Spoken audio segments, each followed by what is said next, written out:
It's the Omaha Gaming Convention. On this episode of Play Saves the World, the ongoing conversation on board games and spirituality.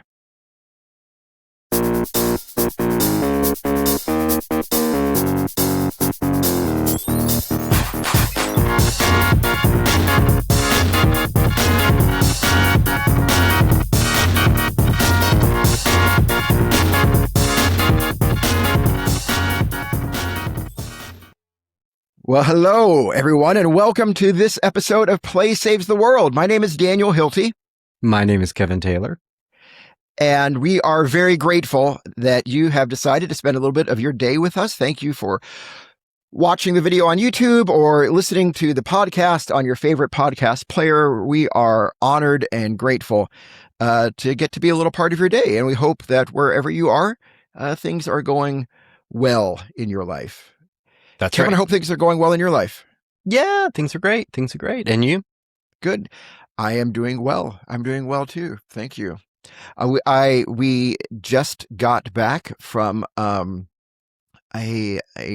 board game convention in Omaha that we're going to be talking about in a moment, and then another play-related convention that we'll get to a little bit at the end of the episode. A bonus convention.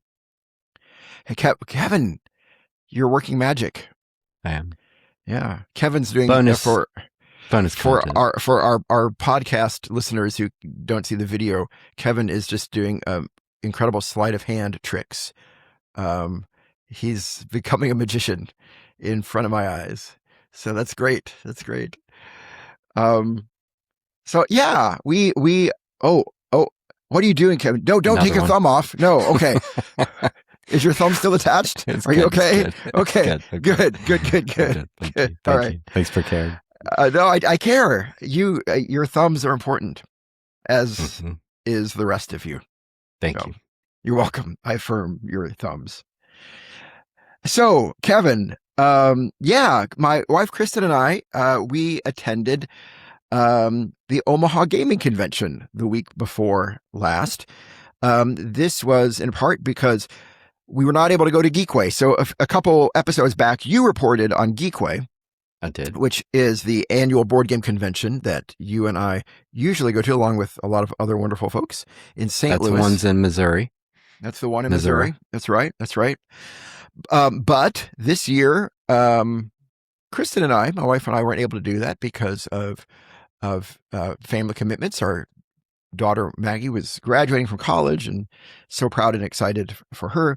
So since we weren't able to go to Geekway, we decided to look for another board game convention, and we went to the very first ever Omaha Gaming Convention. Yes.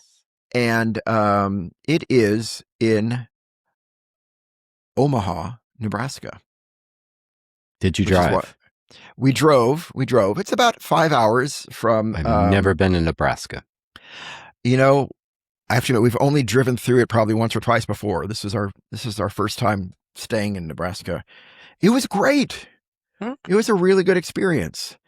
The Omaha Gaming Convention, it was a 3-day event, but we went up a day or two early, actually a couple of days early, just to have a little mini vacation, go to the Omaha Zoo. The Omaha Zoo is great. We had a really good time. But before I dig into that, Kevin, I forgot that I have a surprise. For you, my friend. Surprise. I want it. Kevin, now. Do you remember last episode? The theme of last episode? It was board game... Accoutrement. That's right. Board game accessories. Accessories. That's right. And in celebration of what I consider to be the highlight of that episode, which was when you had your bonus accessory at the end and suggested chopsticks as a board game accessory to teach board games. Mm-hmm. Like it allows you to more easily point at different. Consider this icon. Consider this icon. Look at the chopstick. It will draw your eye to the icon. that I want you to consider. That's right. In celebration of, again, what I consider to have been the highlight of that episode, your chopstick bonus content. Friends of the podcast, Jordan and Chelsea, have gifted Play Saves the World with an official board game instruction pointer. So our video viewers can see this. Our podcast listeners cannot, but I will describe it to you. This is a telescopic pointer, kind of like an old school radio antenna that you could pull out of the hood of your car. And on the very end of it is a little plastic glove, a miniature human hand with the pointer finger pointing out, so that you could say, look at this there, right? Like, oh, look at this earphone, or look at this microphone, or look at this meeple. Right. That's right. So, Kevin, next time we can do our accessories, we can include the official board game pointer. Right. So there you go. And in white on the back of the hand it says "Play Saves the World." It says "Play Saves the World." That's embossed. You know what? We should do that. White. We should. That should be our merch. It should be printed. It might actually be merch that could sell, possibly. since no one is buying the Play Saves the World graphing calculator. Right. We can. All right. I like it. You like it? Daniel, it's my birthday in April. No. So in April. Yes. Okay. Yes. Good. So for my birthday, I would really like it if you took that and you put the little hand in your nose. Go ahead for my birthday in April. I'm going to do it. You're going to do April? It? In April? No, you do it now in celebration of my birthday in April. Oh, Kevin. Okay. Go ahead. It's so close. I can pretend that I've got. Okay, there we you go. did it. Yeah. That's as good as I want to do. Poor Daniel. You're such a good friend. You are. Okay. All right. So those of you who are listening to podcast and not the video, that probably all seemed very strange, but thank you for, you can check out our YouTube video if you want to see what the pointer looked like. Anyway, back to the Omaha Board Game Daniel's Convention. nose. Yes. That's right. And remember to like and subscribe, playsavetheworld@gmail.com. And we'd love to have you be a Patreon, patreon.com/playsavetheworld. Thank you. We appreciate hyphen dash period 404. Yes. Comma. We appreciate it very much. And we love to hear from you too. At playsavetheworld@gmail.com. Gmail.com. Yeah. Gmail.com. So, thank you for saying that. Yes, thank you. So the Omaha Gaming Convention held in Omaha, Nebraska in the United States of America, which is a Midwestern state, northern Midwestern state for those of our listeners outside of the United States. It has two co-sponsors. This is the very first year. The first co-sponsor is a business called the Board Game Wagon, which was it's a really interesting model for a business. The Board Game Wagon has a big truckload of hundreds of board games. And basically, they are a mobile board game library for people who want to put on a board game convention. So it's a cool model. It's a cool idea. So you say like, hey, I want to hold a board game convention in, Tatooine. And they get on the Alliance Starship Cruiser. They load it up and they bring it to your board game convention on Tatooine. Or more realistically, they're based in Omaha. So they say they can just drive in kind of like a day's worth driving. So maybe I think they've done something in Des Moines, the capital of Iowa, again, a U.S. Midwestern state. But it's a cool model for how to do a board game convention if you don't have a library. So Board Game Wagon was one sponsor. The other co-sponsor, the very famous and beloved and well-known Our Family Plays Games YouTube channel. Mick and Starla and Grant. And dear listeners, if you have never watched Our Family Plays Games on YouTube, check them out. They're just fantastic. Mick and Starla are married, and their adult son is Grant, and they're just amazing people. And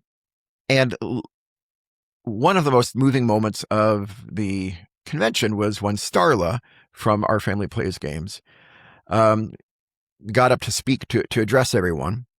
And if you're familiar with Our Family Plays Games, you know that they are really committed to kind of celebrating, promoting diversity and inclusion in the hobby, in board game hobby. And they really tried to emphasize that with this conference too, like trying to make just a diverse, especially inclusive board game convention. And she got up and talked about it. She started tearing up because it meant so much to her.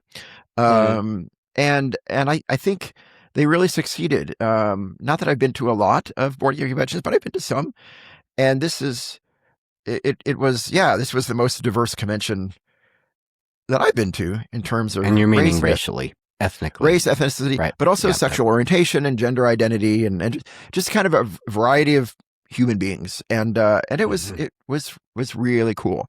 A lot of the people there were this community that have gathered around Mick and Starla through their YouTube channel. They it felt a lot of people knew each other well, even though it was their first time seeing each other in person. So anyway, it was really cool. It was really cool. Kevin, I want to forgive me I'll keep talking in enthusiasm, but just stop me if I'm, or here, I can give you the pointer and Thank you. Thank you. I've received a pointer. Okay. Yes. Thank you. No, you're doing. I want to hear more. Right. I want to hear this. Yeah. Thank you. All right. So it's 3 days. So give me some highlights. Yeah. Yes. The number one highlight of the convention, and probably the one of the highlights of my board gaming life, Kevin, was you could sign up to play Flip 7 with Mick and Starla. Oh. And so Kristen and I, it was Kristen's idea. We did, but not only, to our surprise, not only did we play with Mick and Starla, which would have been highlight enough, it was also joined in that game by Amanda Panda, who is a really major content creator on Board Game Geek. She posts videos all the time on Board Game Geek. And it was also joined by world famous board game designer Eric Lang, who's designed Blood Rage and Cthulhu Death May Die and that's a good Marvel United, Marvel Champions or United. I always forget which one. Yeah. Anyway, I think it's Marvel United. Yeah. Eric Lang is one of the most famous board game designers in the world, and he played this game of Flip 7 too. And so we had this photograph of us sitting around a table with Mick and Starla and Amanda Panda and Eric Lang, and it was delightful. It was really great. Starla blew everyone else out of the water. It was great. Really? Yeah. In terms of winning, or in terms of she won. I think she won so quickly. I think she surprised herself. She had this amazing round. And so, what made it so special? Just these famous people, or? Yeah. I mean, if I'm being honest, that was part of it. It was just really famous. It was these famous people that you get to see are human beings. Eric Lang was so playful, just very humble and playful. In fact, he had one of these pointers and he was using it to mess with people's cards around the table. And trickster, eh? Yeah. And at one point he broke the rules, and in a very obvious way he wanted everyone to notice that he was breaking the rules. And he said, "Okay, you can do that when you're a board game designer." He said, "That's nice. The perks of being a so board game he's designer." Hilarious. I love it. Yeah. And Mick was just very funny as well. Flip 7, as some of our listeners may know, is a push your luck game. And so whenever it would come around to him and he would have to decide whether to push his luck or not, he would say, I hear Vegas calling. I hear Vegas calling. And he'd say, Vegas is calling. And then he would push that. And Starla was over there rolling her eyes, and it was right. And he would typically wipe out, and everyone would laugh. But anyway, but it was a lot of fun, and everyone was really nice. Amanda Panda was really nice. It was a very cool experience. So that was probably the highlight. There are some games that we played that I want to share as well that I especially enjoyed. But before that, I also want to share a little bit about it was a conference that also just kind of really celebrated the city of Omaha. You could tell that the Mm-hmm. people behind the conference were really proud of their city. So it began with an optional tour of the city. So Chris and I again signed up for that. We took this shuttle tour of the city. It was really great. At one point, we stopped by Spielbound, which is a board game cafe in Omaha with a collection of thousands and thousands of board games. They can't keep all the board games up in the shop, so most of them are stored in the basement, and they just rotate them up into the collection from time to time in the shop area. They also have a nonprofit side to it, the Spielbound Cafe. So it was really cool to see. We had a video address from the mayor of Omaha to the conference. Oh, fun. Yeah, so that was cool. That was How many people were there? 200 people. Okay. 200. Yeah, so this was it was the very first inaugural. So was that a hotel, event. I assume? It was at a hotel. That's right. Mm-hmm. We stayed at the hotel, and then this happened in one of their conference rooms. Mm-hmm. So yeah, as I said, we got to know most everyone. This would be like kind of a micro con. Yeah, that's right. Which is cool. Okay. Geekway has. Yeah, you're going to get. Yeah. Geekway has a Geekway mini event, which is like 350, but this was even smaller than that. Mm-hmm. But again, it was the first time, and I think they kind of wanted it this way to be. They wanted everyone to have room, given the facilities. Mm-hmm. They didn't want it to be too crowded. You know, it was great. I mentioned we went there a couple of days early. Kristen and I did, to explore the city. Kevin, I had some of the best food I've ever had on a vacation in Omaha, Nebraska. It was really good. So what did you eat? Really good food. I think the highlight was we went to a restaurant called Clio. It's a Mediterranean restaurant in Old Market section of Omaha. It was just fantastic. It's a really, really good restaurant. What did you eat? It came. Was it Greek people? I mean, it was Mediterranean inspired, but yeah, like you had Greek, Greek like human meat, like Greek food. No. Sorry, you know, we had like a four dip starter with hummus and baba ganoush, and then two other things that I don't remember that were amazing. We had dates stuffed with sausage, which was amazing.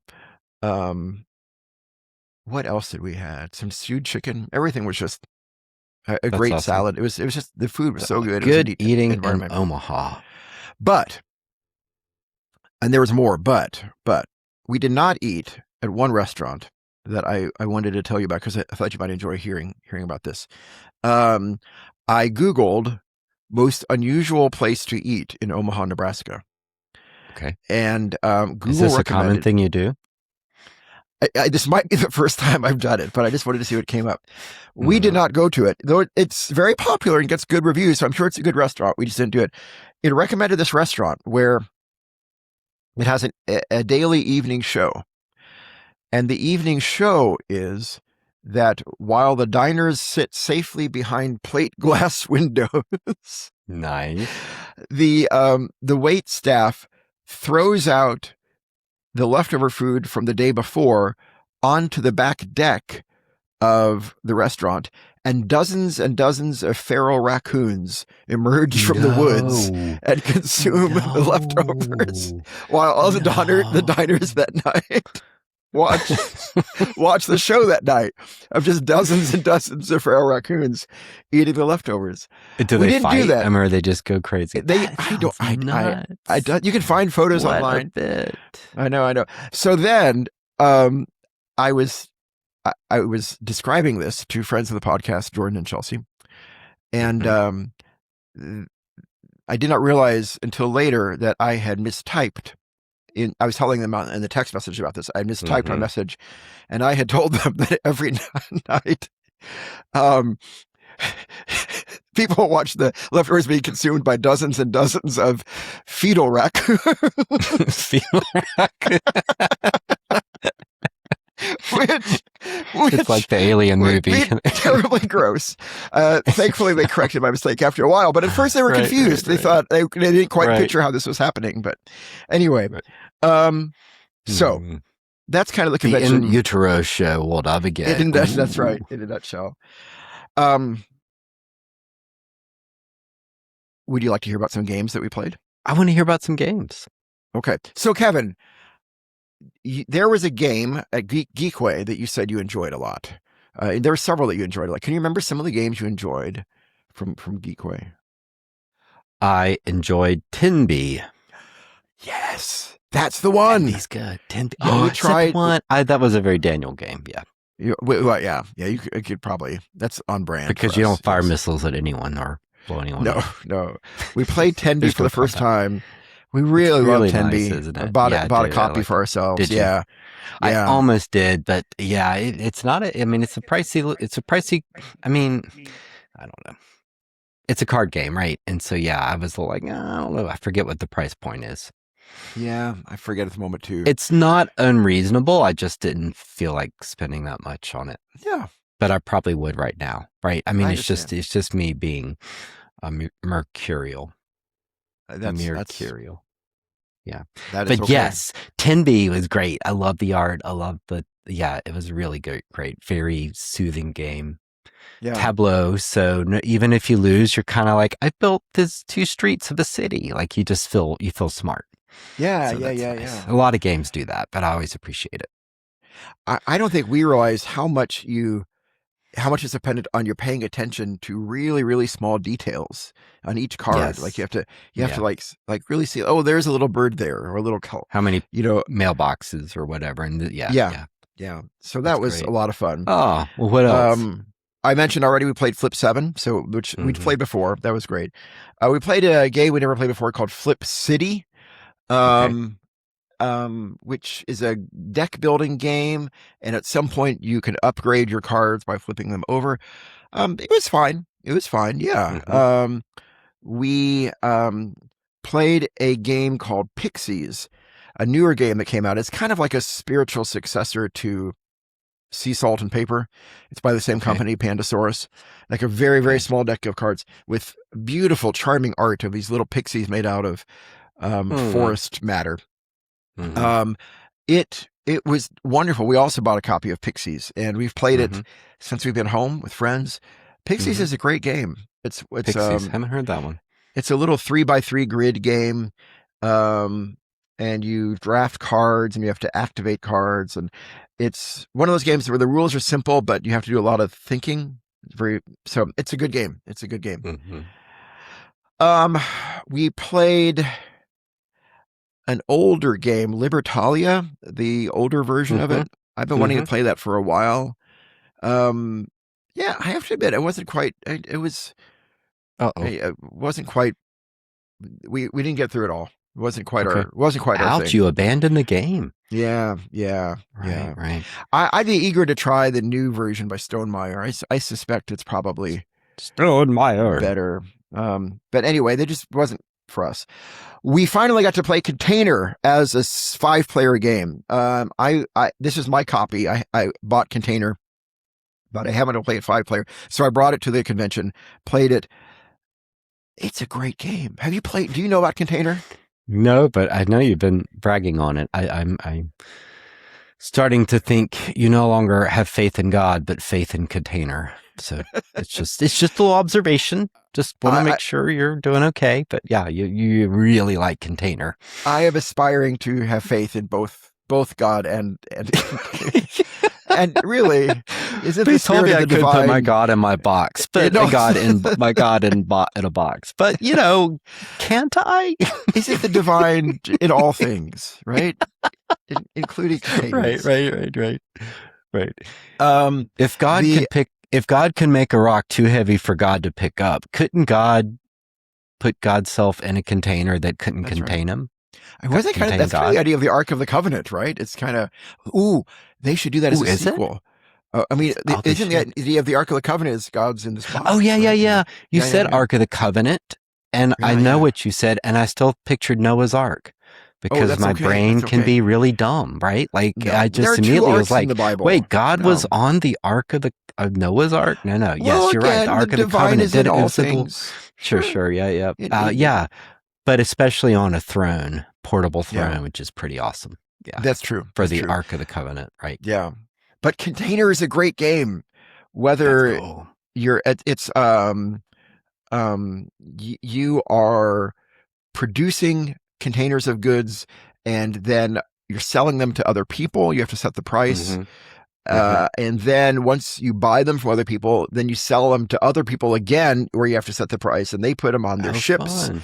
And their ships take them to Container Island, and at Container Island, people have to bid. There's an auction on it. There's so much economic variety in the game, and it is all driven by the players. Like every step of the way, you are setting prices. You are deciding on how much to spend, how much not to spend. It's a great game. It's a really great game. Yeah. Container for 5. Container. That's awesome. I cannot contain my enthusiasm for this game. We also played an older game, Fantastic Factories. We've actually played that before, but we don't have a copy, and we like to play it at conventions. It's a lot of fun. So how was the library? Was it good? It was good. It was a good library. Yeah, it was a good library, especially considering the fact that, it's a portable one that people, they can drive to everywhere. I think... what if the Ark of the Covenant had a lot of board games in it? The rabbis, or there was a priest, and everyone was too embarrassed to admit to that, so they just left that bit out. That would be the OG Monopoly. That's right. Zilch. It goes into like a negative zone, so it goes on. It's sort of like the TARDIS. So they're like, well, Day of the Atonement, I got to go deal with the Ark, and they're just in there playing board games. They're like, you guys. Wait, I want the little metal boot. Yeah. What's the metal boot? You did that last year, Ralph. Ralph. Anywho. So the board game library was awesome. Yeah. And it was good. Yeah. And we also played Railroad Tiles, which we loved. Got a copy of it, and Threaded, which is a game about sewing. Which was really good. I could play Threaded. That was Did you play Threaded too? Yeah. Cool, it's like worker placement, and you're trying to make a quilt or something. Yes, that's right. Yeah, that's right. Yeah, it was fun. Tapestry. It was fun. Yeah. My biggest surprise of a game that I really liked, that I knew nothing about, I never even heard of before this convention, is called Die of the Dead. Oh. Die of the Dead. It is a Kickstarter game that someone there brought from their own collection. Okay. And for one thing, we have to play it with him. We also got to play it with Alicia from Blackboard Gaming, which is another YouTube channel I really like. Nice. So she and her husband, who run this YouTube channel, they were there as well, which is really cool. Anyway, Die of the Dead. It's a clever game. It's based on the Day of the Dead, kind of, the Mexican tradition, the Latino tradition of Dia. I don't do Spanish. I don't know Spanish, but Dias de Muertes or something like that. So close enough. But what's really, and you're trying to move your dice. You're trying to ascend your dice up these steps of life to ascend the soul of your deceased up into heaven, because neither containers nor board games can contain the soul. But you can in this game, because you take these souls that are represented by dice and you put them in little miniature cardboard coffins. And Kevin, it's so cute. There are these miniature cardboard coffins, and you put the dice in the cardboard coffin, and then you shake it. It's your dice shaker, and then you open it up. And I mean, it's a novelty, but it really works. It works thematically, and the game was quick enough. That didn't seem like, you didn't get tired of doing it. Die of the Dead was a really nice surprise. I really like that game, and I never heard of it before. That's always great to hear about a cool new game. And Blackboard Gaming, that YouTube channel, I remember that guy, Dwayne, because I used to participate some in that Favorite Game Friday, and he did as well. And that was a Dice Tower show. And so they would have a theme, and they give you a day where you're supposed to submit like a 1-minute video about answering it, like your favorite game that has dice or your whatever. There's always a theme, and he would participate. And I said, that's cool. I don't know that Alicia was as involved back then. I guess anyway, or she didn't do those videos. But yeah, I remember them. Blackboard gaming. They're neat. Dwayne was actually there teaching games. He was one of the official game teachers at the conference. How did you get in on these games? Did people have players wanted, or you just sort of hopped in? How did it happen? Some of both. Yeah, some of both. We just picked out of the library or brought our own, and then some we were walking by a table and somebody said they were asked if we wanted to play or things like that. So yeah. It was great. And then, Kevin, I went to one other conference. Nice. Would you like a bonus conference? I do want a bonus conference, but can I make as we talk about games, you're reminding me. I would love this. I've gotten to play Galactic Cruise some. Oh, tell me about Galactic Cruise. Have you played this? I've heard so much about it, but no, I've not played it. I played it a few times. I got it for one of the kids and for birthday. And I felt a little bad because it's a game I sort of wanted. So I felt a little selfish, like I'm giving you a game that we can, but we had actually played it at a Tantrum Con. The designers were there. This maybe 2 years ago. Those guys are at every con. Like they really hoof it. I've seen them at Geekway and stuff. Yeah. And it's so much fun. We've gotten to play it a few times. It's a worker placement Euro game. Art's lovely. Lots of great icons, lots of juicy decisions. And the neat bit is it's kind of tongue in cheek. You're launching a cruise line. Actually, you're competing to be the CEO of a cruise line, and you build cruise ships, and then people go on a cruise in the galaxy.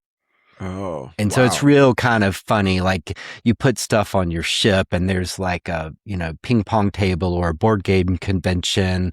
There's some funny bits. There's some little jokes in it of various stuff. Some of the aliens look like some show from the UK. If you go look up videos, there's a lot of nice winks and nods. It's very it's just got a nice playful humor to it. Because the whole bit, like they have a travel day on the cruise and they do destinations. And when they do that, you want to sell them ads to make more money off of them. And then they come back and you launch again. So the fun bit is trying to be really efficient, but you end up launching a couple times and who gets to launch first and how many points, and then doing a second launch and building another ship. It's just fun. It's just it's a big game. It's big, sprawling. Takes a couple of hours, but it's just a great game. Yeah, that sounds really great. It sounds very thematic. Yeah, Ian O'Toole did the art. Famous Ian O'Toole that often works with the Portuguese designer guy, Vital Lacerda. Vital Lacerda. That's it. Thank you. Yeah. So Ian O'Toole's very famous, and the art's it's just fun. It has a very Jetsons look to it, kind of. Okay. Old 50s. Type 60s space, very clean, curvy great. Metal. Yeah. How many people can play it? Great. Plays 4, but there's an expansion out, and it may have do more. It's a pricey game. It's probably $130, but you get storage system, really nice components. If you like this sort of thing, it's money well spent. Or play somebody else's copy, right? So yeah, really enjoyed that. Oh, it sounds great. I've also been playing Call of Cthulhu with some friends, and Daniel. Yeah. I play a hobo with mystical powers, and we're trying to stop a lizard people invasion of Earth. And they showed up riding small Tyrannosauruses, not Tyrannosaurus Rex, little ones that are like horse-sized. Okay. And then one bit off my arm. Oh my goodness. That sounds horrible. Armless. I know. I'm so sorry. I mean, that's even worse than you're pulling your thumb off. It is, except that none of it's real, but yeah. So it sounds like you enjoy Call of Cthulhu too. Yeah, it's pretty fun. You're just making up bits and rolling dice. Is it like a role-playing game? Yeah. It's D&D. It's a D&D, except it's set in Lovecraft. I see. It's a Lovecraft world. So you're investigators. We're in the 20s or 30s or 1920s, 1930s. So you get to pretend to be in a different time period and know what's happening. And you're in terms of like knowing what it would be like to live in that time period, and you're investigating something. So we got recruited by a group to help them in a certain situation, but then the group looks like they're kind of not what they told us they were, and it's a big campaign. Yeah. Okay. So, yeah, sounds Call of fun. Cthulhu. Yeah. Actually, to be more accurate, we're playing Pulp Cthulhu, which is a variant that has a little more superhero type elements. Okay. Like your people they have bigger powers, and it's a little more action, because classic Call of Cthulhu, you kind of investigate, find out about the monster, and then you die, because that's kind of Lovecraft, right? So because you get driven mad. You get driven mad, or just they're such huge creatures. It's like me fighting Thanos from Marvel, right? Like you just have no chance. So Pulp Cthulhu, the heroes have more powers, so they don't just get wiped out. Okay. Yeah. I would believe in you if you fought Thanos. I would. Yeah. I would be in your corner. Thank you. Yeah, I would bet on you. I do lots of jokes with my hobo character making beans at random moments. Is that your superpower? No, it's just sort of a thing. Like the hobos are supposedly always cooking beans over the fire, so it's just a bit I do for comedy. Okay. A church burnt down, and it properly cooked some beans over the ashes. Well, at least it's claimed I could taste the hymnal bits in the beans. At least it's just turning lemons into lemonade. Exactly. Sorry about you. Let's cook some beans. The minister there was a collaborator. Like he was working with the snake people. Yeah. No, you gotta. It was complicated grief there. No, it was more just fun. There wasn't. It was more just fun. Okay. It was more just fun because it wasn't real. I forgot that. Yes, thank you for reminding me. Yeah, thank you. I forgot that it was. That it was. You got so wrapped up in the narrative. Anyway, I was. But I love it. That's me talking a little about some gaming experiences as you reminisce. But of course, the game con sounds awesome. Getting to try some new stuff and meet new people and playing with different playing styles. And, it's nice to shake up who you play with, and people can be very different as they're at the table. So, yeah. Yeah, thank you. I'm glad. And thanks for sharing your experiences. I appreciate hearing what you're playing. But yeah, any of our listeners, if it is doable for you next year to go to the Omaha Gaming Convention, I'd really encourage it. Are you hoping to go back? I would love to. I will have to see. I'll just have to see kind of things work out. Right. Normally go to Geekway, and the timing's a little tricky, and weekends, as you know, are it's hard to be away in weekends when when one of your main responsibilities is on the weekend. You can only be gone so many weekends, but yeah. So it was good. And really briefly, I went to another conference. This was also the inaugural first conference of the Kevin is Awesome conference. All right. It was people around the world gathered. No one attended. To praise Kevin. It turns out we didn't think through the acronym, and we got sued by the car maker Kia. And and we had to close after the opening night. We had this theme song, Kevin is awesome, Kevin is awesome, Kia forever. Kia. And Kia said, no, you got to stop it. And we stopped. And so it didn't work, except for the Saturday night celebration where you threw an effigy of me to non-fetal armadillos. And that was very successful. It was very successful. Very successful. That's right. We uploaded a video. You can watch it. Yeah. It was very successful. And then when they get full, they roll into a little ball. It's really They roll into little balls. That's right. They just keep rolling. That's all a joke, of course. The other conference I went to was the third annual Pause Play retreat conference for pastors in Kansas City. They've a friend of the podcast, Casey Sigmund, Dr. Casey Sigmund, Reverend Dr. Casey Sigmund, has been on the podcast before. She and Amy and Josh do a great job of putting this on every year. This is the third year. They've been kind enough to invite Play Saves the World every year to come. I put on Theology of Play workshops each year and host a game night. So just shout out to Pause Play retreat for pastors. If you're a pastor and you have the chance to go to the Pause Play Retreat in Kansas City every summer, give it a try. It's very meaningful. The guest speaker this year was Dr. Chelsea Brooke Yarborough. She led some really cool reflections on gameplay. We played some games, and then she had us reflect on the role of rules in our lives, and that was really cool. And then we had a game night again. I did the theology play workshops at a game night. And they're kind enough to kind of let me coordinate the game nights. The most popular games, at least that I saw, were Crokinole, Magical Athlete, and Spooky Stairs. Wow. So were these games you brought? They're games I brought. Yeah. Spooky Stairs. Yeah. Is that the German one you talked about? Yeah. It's Geistertreppe in German. Yeah.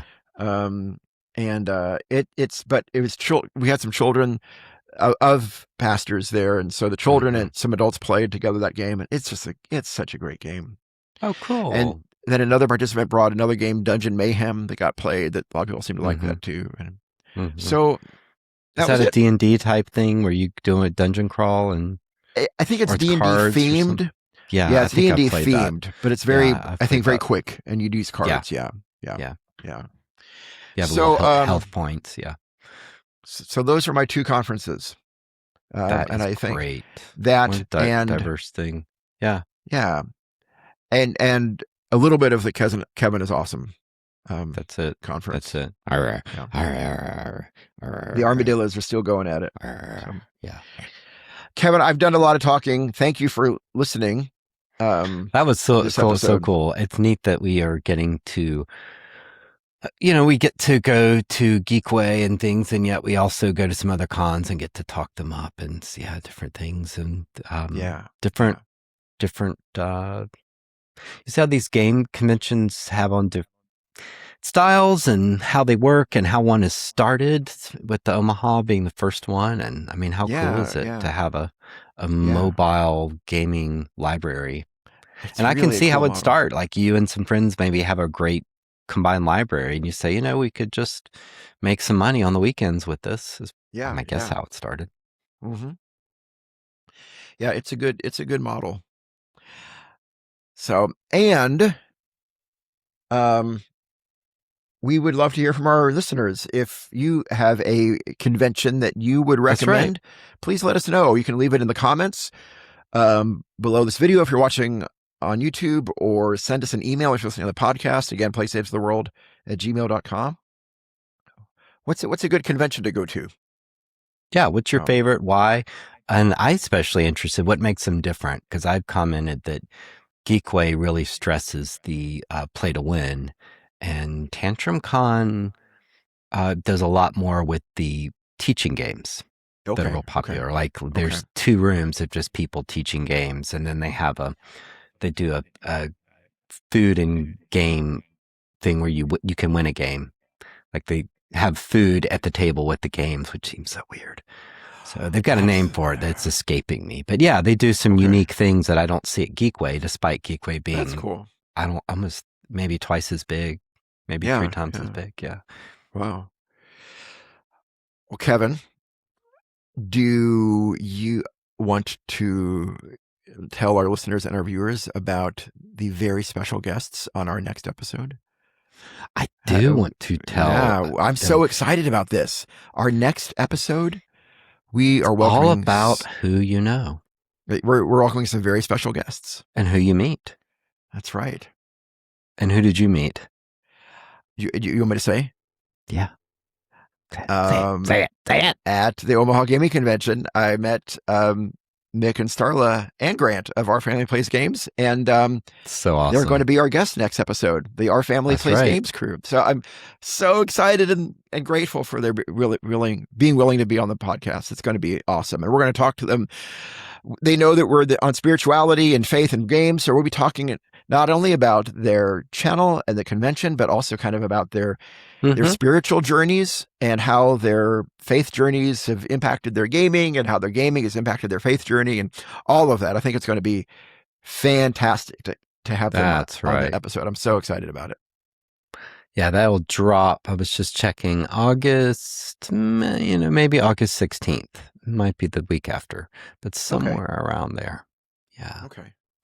Yep. It's going to be a good one. Well, Kevin, I think, is that a wrap? That's a wrap, Daniel. I'm going to salute you with my little game pointer here. To those about to game, we salute you. Kevin, you're awesome.